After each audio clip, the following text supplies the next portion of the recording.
જે 15 વર્ષનો જે ભાજપનો રેકોર્ડ હતો, આ યુવાન 25 વર્ષનો યુવાન આ સુખરામભાઈ આ રેકોર્ડને તોડ્યો છે. અને જ્યારે આ ભાજપના તાનાશાહીમાં મારા અંબાલા તાલુકા પંચાયતનો એક ઉમેદવાર જે હતો એનો ફોર્મ રદ કરવામાં આવ્યું અને ભાજપના નેતાઓના કારણે જે મારા નજીકનું જે ગામ હતું રોજવા ગામ, એ રોજવા ગામમાં આ લોકો ષડયંત્ર કરીને ત્યાં જે મને વોટ મળવાના હતા, ત્યાંથી હું લીડથી નીકળવાનો હતો, એ એક ગામમાં આ લોકો ષડયંત્ર કરીને એ લોકોને બહિષ્કાર કરાવ્યો. ત્યારે હું આ ભારતીય જનતા પાર્ટીને કહેવા માંગુ છું કે આ તાનાશાહી હવે બદલાવ તરફ, પરિવર્તન તરફ જઈ રહી છે. ત્યારે છોટાઉદેપુરમાં ઓનલી ફોર ઝાડુ ચાલે છે.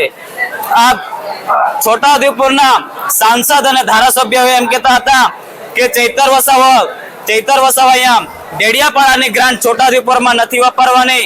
ત્યારે હું એ નેતાઓને કહું છું કે ચૈતરભાઈ વસાવા ડેડિયાપાડાની ગ્રાન્ટ છોટાઉદેપુરમાં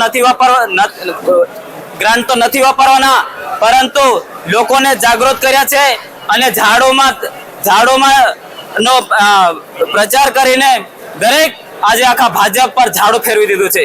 ત્યારે આજે હું ચૈતર વસાવાનો પણ આભાર માનું છું અને મારા સાથી એવા વિનુભાઈ રાઠવા, પ્રભારી આમ આદમી પાર્ટી, એ માણસને પણ હું આભાર વ્યક્ત કરું છું.